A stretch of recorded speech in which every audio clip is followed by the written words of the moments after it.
Hey guys, welcome back. Drip and Farm for Profit. I'm your host, DripCoach, and let's jump right into it. So I was checking out the analytics on my channel to see what you guys are interested in, and the high search volume, as always, man. Sheep Inu and XRP always up there at the top. But I was pleasantly surprised to see Dripx appear, and even the Rabby wallet. I forgot about this being the big airdrop kind of thing and the points that you earn. So probably this cycle we will see something with the Rabby wallet. But anyway, we're going to touch on Dripx again because remember I told you guys I kind of got a split test going on with what I'm doing with Dripx. Now, we have seen some positive price action in the token. That is nice to see.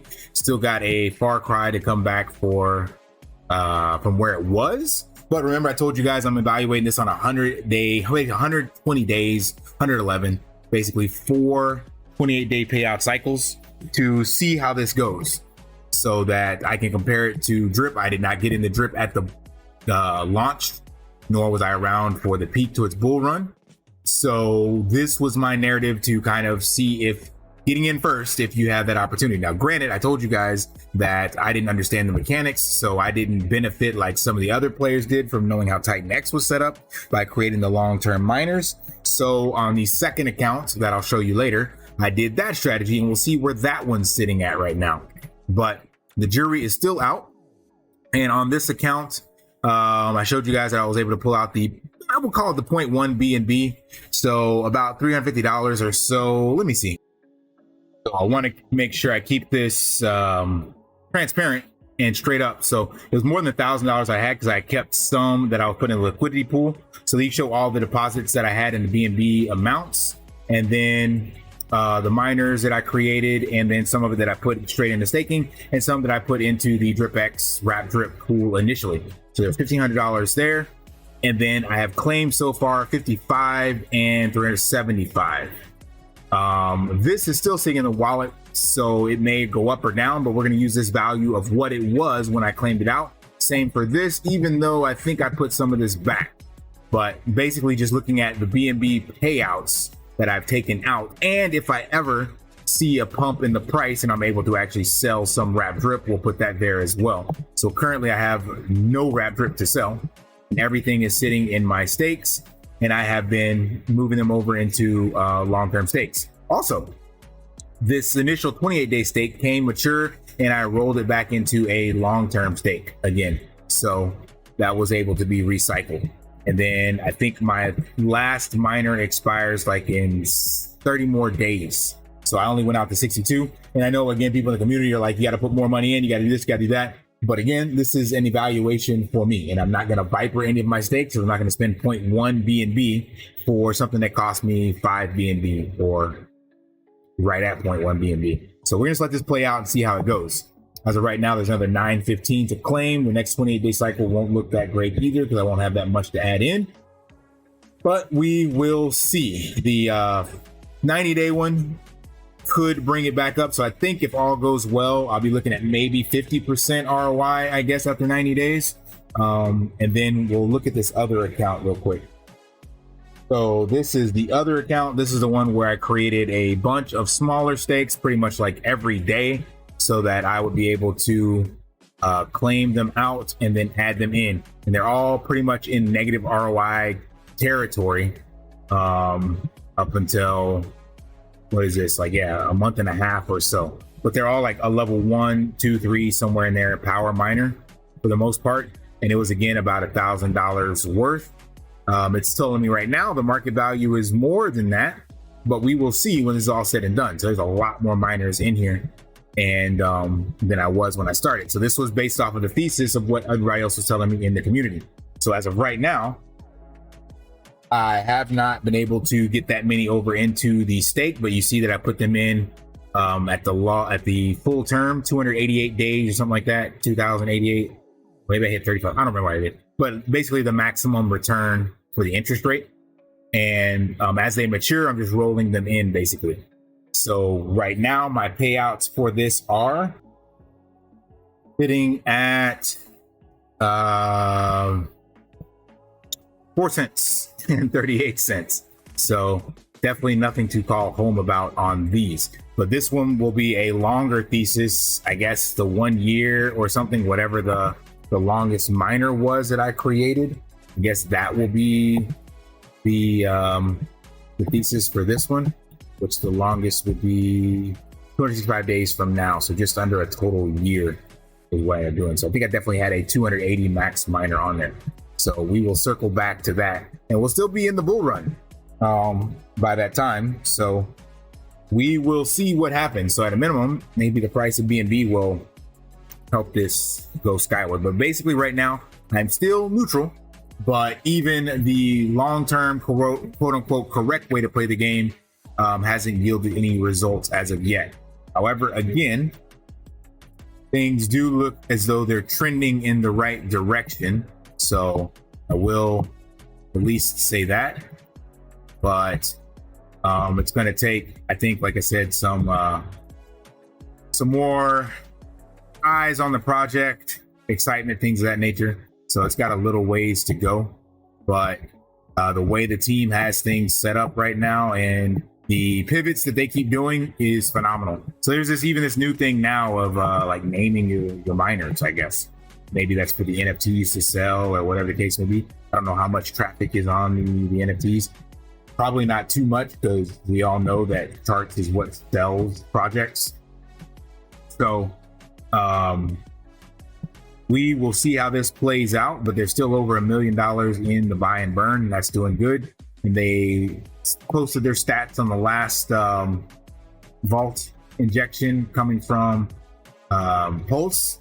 That's still doing well. They're still sitting with, almost 2 million in liquidity there, and this is free money.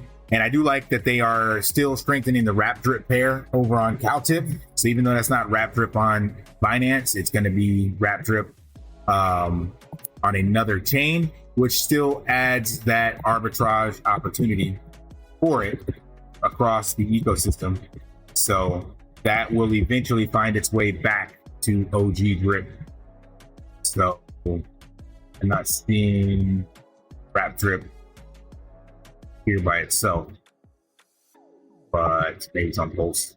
Yeah, here we go. So there will be a lot of opportunities. So right there, you see they got 50,000 of wrap drip and Cowtip. Oh, that's already more than Pulse liquidity. So as this goes up, then that creates yet another place to arbitrage between and more liquidity that's locking up the wrap drip token. So it does help. It's just a slow support, but we still see that the drip token and the vault is still filled up, still well over 2 million. And we're back at these all-time lows for drip, kind of the place where I told you that nobody's willing to sell. And we see a little bit of buy pressure coming in at these prices. People are looking to swing trade this because it does have a strong community narrative and it is now a deflationary token. So there is definitely a quick flip opportunity, speculative, of course, because if at any stage any of these whales decide the opportunity cost to just dump their bags is worth it to get out and get a couple grand and go into something else, they very well could. And at that stage, you just have to see how the community responds. Now, granted, the 2 million tokens that are in there and the slowed down minting from the vault should be able to offset that, unless of course every single person out in the community decide to go sell right now. But let's take a look at that real quick. You can see now over here in the vault, 2.2 million sitting in there, almost 2.3. So even if the largest whale, which I showed you, they accumulated again at the 1 cent level last time, even if they were to dump, they still barely wouldn't cause any minting. But if there was like a trickle effect of like the top 25 or so wallet holders, and that would definitely cause the vault to mint some more. But again, at that stage, we know that all rewards are available on the dashboard for people. So the only additional minting that would take place would be from additional sells if that black swan event happened, and any stragglers on the dashboard divs. So at some stage, this does completely stop and completely reverse trend, which is what it's currently doing now, because there is a lot of utility. The only issue, like I've always told you guys, is there's not enough marketing and hype / buy pressure coming in. Speaking of that, we have something else new coming. So even G Money has still been out there building in the background.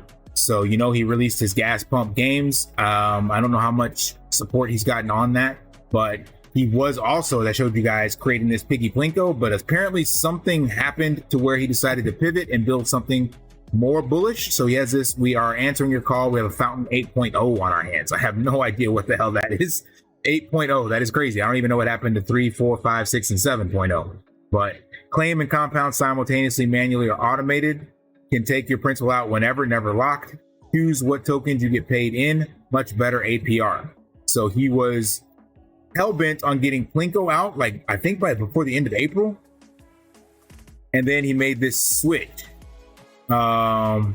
We're testing with about 20 of us currently. There's probably about 15K in the system, soon to be 20, 30K, ready to launch in April, assuming no Black Swan events. So this is for that new pivot. And he says he got 20 or 30 people. So we know G Money was forward facing, always out there being transparent. And he already put out gas pump games. And he did make a statement that he said he wants to have 2 projects out before Forex even launches 1, which is reference to Black Hole Finance, not even out yet. So we will see what this is. Here he says it right here. I'm planning on getting 2 products out before he gets 1. So keep your eyes peeled for this. So there's definitely not an issue with drip utility. That is no longer a problem. So nobody can say this is just a shit token with no utility. There is tons of utility. There are tons of games, tons of people building for this. The only issue is marketing adoption and people utilizing the utility, ironically. So, and the token is deflationary. So again, it's got, plus we got the bull market and the tie to BNB. So it's got all of the underlying mechanics to actually do well, but the main piece de resistance is buy volume. You know, can we get the volume and eyeballs on any or all of these projects? That is the major issue. And if you do a search for drip, it's still out there, at least on my channel. So like DripX, and then with high volume still is I thought I saw it here. Nope. So drip by itself. We got SwapX coming up. I haven't used vidIQ in a while. But the point is, the community is still quite passionate, and that also is proven when I put out the information on SwapX and got the most whitelist spots. So people are definitely still tapped into this crypto space, DeFi, and specifically now with the bull market, and they're looking for a place to make money. So if the right project comes out and there is some marketing eyeballs put on it, then, you know, we can see some price appreciation. Now, granted, again, with drip, there is some heavy bags out there, and there are still some big whales. So you're going to meet a lot of resistance. So you're not going to get rich off your OG drip bags, but the more volume and utility, what's called volume, not utility. Utility now we don't need. We need volume. We need actual people to support it. The more of that comes in, then the higher the price floor goes, because people will be buying and selling all the way up. So once they start to see volume coming in to the drip token, then they will start buying and selling and flipping. But every single time they do that, that's increasing the tax vault. Those taxes go in, all that good stuff. So right now this is peanuts. But if we can slowly see that trickle up, then we have a positive narrative on our hands. This will be an epic DeFi comeback story, but don't take this as, you know, we're all going to be millionaires overnight. There is going to be a lot of resistance, because anybody that can see that coming in will, like I said, be swing trading those opportunities and create real TA kind of support and resistance levels. So whales will be able to come in and say, okay, I'm going to buy at 2 and sell at 5. And then, you know, it's going to drop from 5 back down to 2 again. They're like, I'm going to buy now at 2.5 and sell at 6 or 7, you know, things of that nature. So we will see positive price action as long as we get the volume. That is the key. So there's nothing else we can do at this stage, but just hope that all these projects coming out will start to bring more eyeballs back into it, and that it's less speculative and more fun with these other assets and stuff. So that's all I got. Smash that HBO special, help a brother out, like, subscribe, comment down below, and until next time, live daily and achieve your impossible. See ya. Want to pay your in real life bills with crypto? How about send crypto directly to anyone with a bank account? Spritz Finance is a decentralized solution to be your own bank and connect your crypto earnings to real world bills and payments. They do not take custody of your assets and allow support on multiple blockchains and Web3 wallets. Sign up below using my referral link and you will get $50 back when you make your first $50 bill payment with crypto. Additionally, I will be using referral bonuses to airdrop, donate, or burn based on community feedback. Sign up now.